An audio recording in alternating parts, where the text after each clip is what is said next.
pas ngelihat yang gini, oh serius, aku suka lagu-lagu dia, suka karakter suaranya oke, zaman dia sendiri, mau zaman dia waktu sama Maya, tapi yang karakternya kuat banget, dan dia ketika masak juga udah masak berang-brung gitu ya, suaranya masih oke.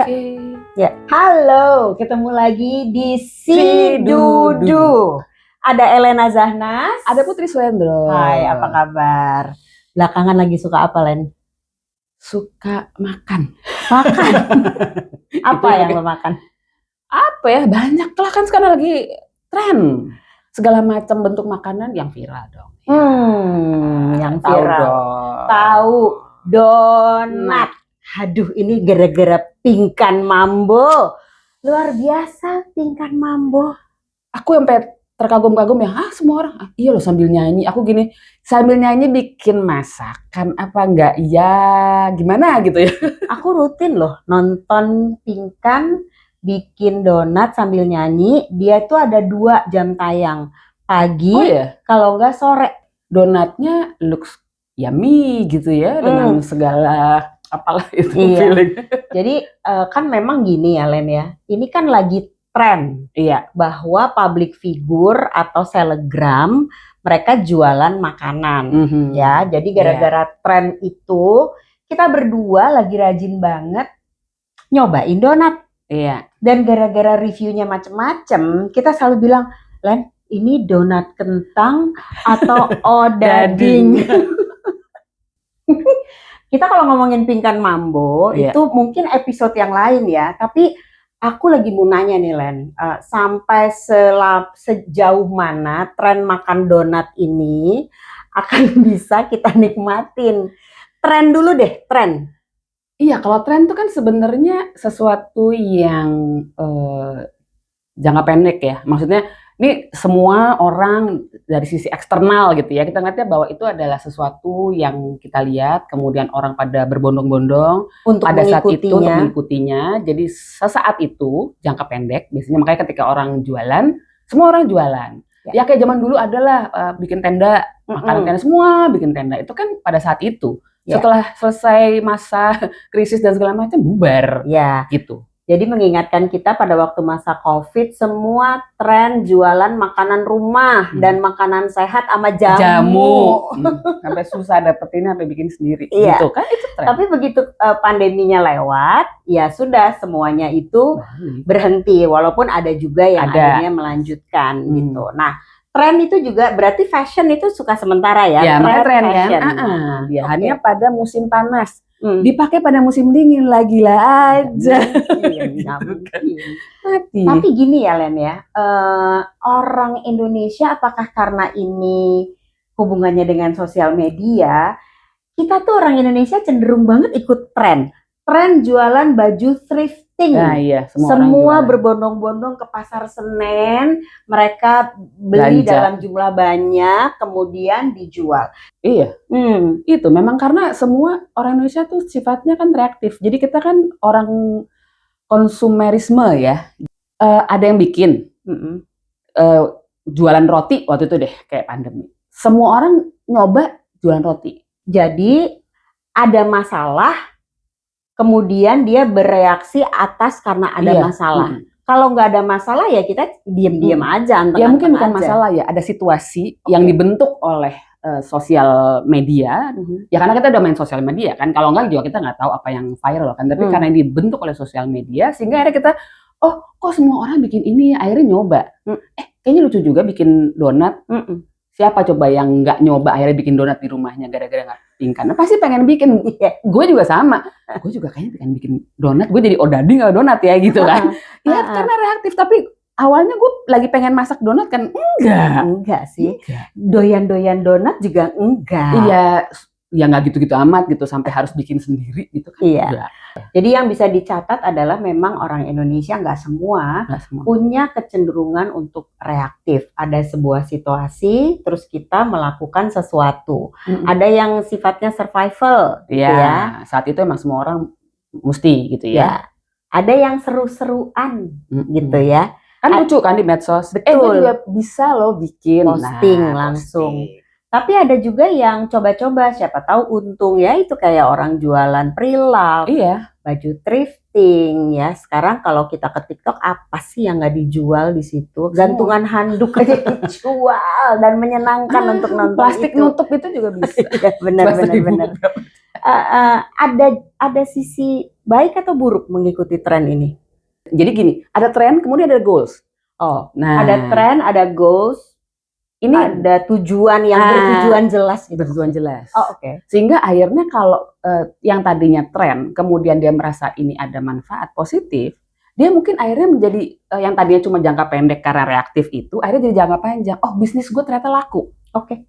Ya, akhirnya dia bikin tuh emang bener perusahaan donat misalnya gitu. Itu kan jadi goals dia kan. Ya. Sehingga dia akhirnya memang menekuni itu bukan cuma sekedar di dapur sendiri, tapi akhirnya dia bikin ini. Akhirnya jadi usaha. Ya. Itu goals. Berarti apakah kita adalah orang yang kurang mikirin goal?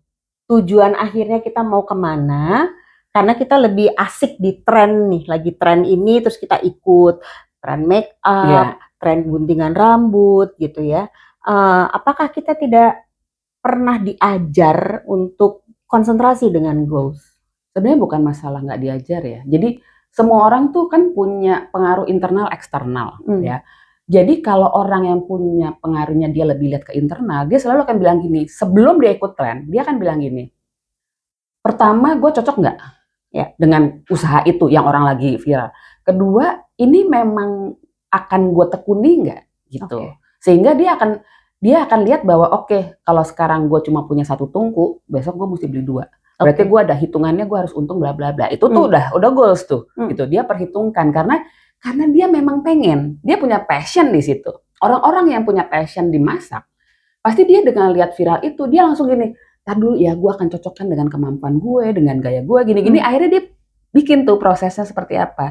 Nah kalau tren itu kan dia ngelihat, dia copy, ya dibikin sama aja gitu. Kalau laku dan viral, ya udah setelah itu dia bisa aja bosen, karena emang bukan passionnya di dapur berjam-jam jualan, udah tutup, selesai gitu. Jadi segala sesuatu perilaku kita yang berorientasi sama tujuan, pasti kita punya planning. Iya. Ya kan? Pasti kita ngitung uangnya. Betul. Ya kan? Cash flow kita. Kita mikirin marketnya atau kita menciptakan market. Iya. Kalau tren, ya udah upload di sosmed. Kalau ada reaksi, seru, terus udah gitu dijalanin. Tapi 1 bulan, 2 bulan, laku terus. Besokannya dia, gue lagi nggak pengen masak, tutup bener. Besoknya nggak ada yang beli, kan gitu. Kalau itu sih nggak apa-apa ya, tetapi yang paling parah adalah ketika pasar sudah tidak bereaksi lagi sama aktivitasnya dia, dan itu agak menyedihkan kan. Ini ada hubungannya sama endurance nggak sih, sama kemampuan kita kerja gitu? Bisa dihubungkan. Jadi kalau tren itu memang sifatnya kan jangka pendek. Jadi bisa aja kita gini, oke nih, project gua baru akan muncul di bulan Oktober. 3 bulan ini gue ngapain ya, misalnya gitu, lagi sepi nih. Kalau freelancer kan gitu kan, ada waktu sepi, ada waktu tunggu, hidup freelancer, ya. Ada masa tunggu. Oke, 3 bulan ini gue tahu nih, ini jangka pendek. Jadi 3 bulan ini gue masak, gue terima PO. Dulu gue pernah lah pada saat pandemi. Serius gitu. lo? Serius? Jualan apa? Bolu kojo lah, andalan gue. Enak banget. Palembang. Ya. Jadi bikin, terima PO. Tapi gue tahu ini bukan passion gue, karena apa? Capek, gue masak itu buat makan sendiri seneng, tapi kalau buat dijual kayak nggak deh. Ketika sibuk lagi pekerjaan, udah merunning lagi bulan-bulan peak ya, ya udah gue nggak ngejalanin gitu. Tapi memang karena gue tahu, sehingga gue juga nggak ngerasa kecewa atau apa ketika orang nggak pesen. Nah, gue jadi malu deh. Gue tuh pernah loh mau ikut tren, yaitu jadi afiliator. Oh iya, itu juga. Karena cari mengingat duit. Katanya lo dalam sebulan lu bisa dapat berapa ratus juta gitu ya. Kalau udah juta-juta kan kita rasanya pengen nggak ikut ya, bukan nggak. Dan waktu gue lihat, gue bisa nih, secara gue bawel ya orangnya ya, gue bisa live ya di platform sebelah, terus paling 2 jam gitu ya live. I think I can do this gitu. Capek. Itu makanya kalau berhubungan dengan endurance, artinya kita bisa konsisten apa enggak? Itu dia. Nah, kita kan masalahnya enggak konsisten. Sama kayak gue, nyetok bahan baku lah ya, telur segala macam. Ketika stok habis, beli enggak gue? Enggak, kadang-kadang udah habis berarti ya udah ya nggak ada yang pesan lagi capek gitu kan. Bener. Akhirnya gue nggak konsisten, jadi nggak mungkin itu jadi usaha gue. Walaupun orang bilang enak Len lu bikin aja open PO. Gitu. Pokoknya gue pernah membuktikan gue bisa dan orang suka. Oke. Itu buat gue udah pencapaian gitu. Jadi ya udahlah gitu. Oke. Jadi dari tren mau loncat menjadi sebuah goal itu memang harus dipertanyakan passion kita di situ apa enggak gitu ya. Nah, passion itu apa? Ya kalau passion itu kan sebenarnya hasrat yang memang berhubungan dengan hasrat kita, minat kita. Kita kayak beberapa enggak. Kemudian kita mau belajar nggak juga di situ. Oke. Karena passion aja kalau kita nggak melakukan dan kemudian nggak kita terjun, kita coba, kita juga nggak tahu. Kita punya passion kan banyak sebenarnya, nggak cuma satu. Misalkan aku senang musik. Musik ini bisa dicacah macam-macam kan. Musik bikin lagunya, bikin musiknya, nyanyinya, apalah segala macam. Nah ini yang mana nih gitu. Ini kita juga harus pilah gitu. Jadi di situ kita baru bisa tahu bahwa ini mau kita terusin sebagai tujuan, jadi goals, atau si passion ini memang gue senang masak. Sebagai apa? Sebagai hobi gue. Passion itu kita mengerjakannya nggak capek. Iya, happy ya. Happy. Jadi itu patokannya untuk yang lagi nonton anak-anak muda.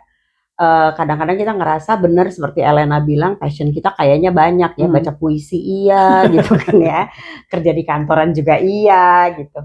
Tapi dihitungnya kalau gue nggak capek ngerjainnya gitu. Nah kalau lihat Pinkan Mambo kemarin aku lihat dia nangis bikinnya. Itu kalau dia sampai nangis, kira-kira dia passion, tren, atau udah goals ya? Aku rasa dia nangis karena dia nggak tahan menerima kritik negatif. Bukan karena masaknya ya? Bukan karena masaknya. Kan kena mental lah kalau anak zaman sekarang bilang. Dan itu cukup dipahami karena kalau aku baca komennya emang kejam sih. Komentar-komentarnya. Jadi mungkin dia lelah fisik enggak, tapi dia kayaknya lelah mental. Ya kan? Ya karena dia sebenarnya goalsnya dia jelas cari duit kan, menghidupi dirinya, gitu. Tapi dia masih di tren nih, iya, ya kan? Masih di tren karena dia nggak pernah mikirin packagingnya, dia nggak mikirin alas untuk naruh produknya. Itu yang makanya jadi banyak dikritik juga pengirimannya belum konsisten gitu ya. Jadi ini menarik banget karena pertanyaan gue juga sama. Ini sampai seberapa lama Pinkan Mambo ini jualan donat? Karena menurut aku dia talenta bikin kue ada lah talentanya, nggak nol banget. Iya, kalau nggak bantet nggak bisa dimakan. Bener. Tetapi kalau untuk menuju goal, aku rasa Pinkan memerlukan partner. Iya, karena dia tidak di bisnis makanan. Ya, dia bisnisnya kan pasti industri musik biasanya kan, bukan di bisnis makanan. Buat teman-teman yang lagi mau bikin usaha bisnis, benar-benar harus lihat partnernya itu bukan yang sama menurut aku. Harus partner yang mengisi kekurangan kita. Benar nggak sih, Len? What do you think? Ya sama sih, kita bikin usaha juga kan gitu ya. Yang satu harus ada perhitungan, yang satu pokoknya jalan aja kan. Soalnya kalau yang satu suruh ngitung, pusing mama nih. Jadi kita berdua punya usaha, ngitung duit aku, tapi menciptakan mimpi adalah ibu yang satu ini. Tapi jalan-jalan aja sih, karena gue kalau mengandalkan hitungan, kayaknya males ngimpi gitu. Tapi kalau Elena tuh selalu punya mimpi sehingga agak kekatrol tuh semua planning gitu ya. Karena jadi, ya itu benar kita mesti punya partner yang punya satu lebih passion di mana, satu di passion di mana. Kalau emang cocok dia kan jalan. Gitu. Tapi ada yang memang akhirnya berpartner juga bubar. Ya mungkin karena satu mimpinya apa, satu technically-nya bagaimana beda. Nggak selaras. Ya, itu namanya alignment. Dua anak sekarang semua ya bahasanya ya. Yes.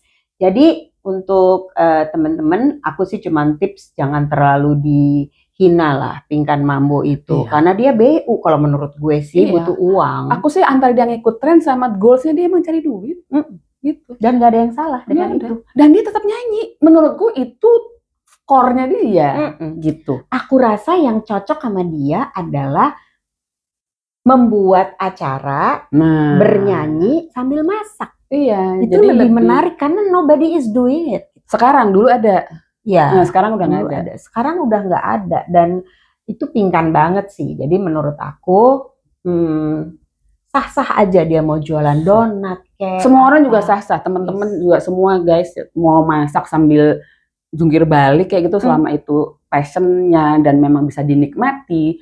Dan yang penting adalah kitanya juga ngerjainnya tuh happy. Kalau cuma tren juga jangan kecewa. Kalau 3 bulan drop ya nggak sampai ke goal yang pasti gitu ya. Atau kalau emang punya goals, nah rancang dulu gitu. Dan merancang bisnis itu memang menyebalkan sih ya, karena kita harus ngitung. Betul. Dan angkanya makin lama kok makin gede ya di grand totalnya. Tapi itu yang namanya realita. Iya, ya. Karena itu pasti jangka panjang. Nggak mau bikin bisnis cuma 2 minggu kan. Bukan bisnis namanya, itu warung aja. Ya. Jadi kalau abis nonton YouTube ini, tanya sama diri kalian, gue nih ngikutin tren atau gue sebetulnya punya goal yang pasti. Ya. Thank you Elena. Sama-sama. Jangan lupa komen, share, dan subscribe. Bye-bye.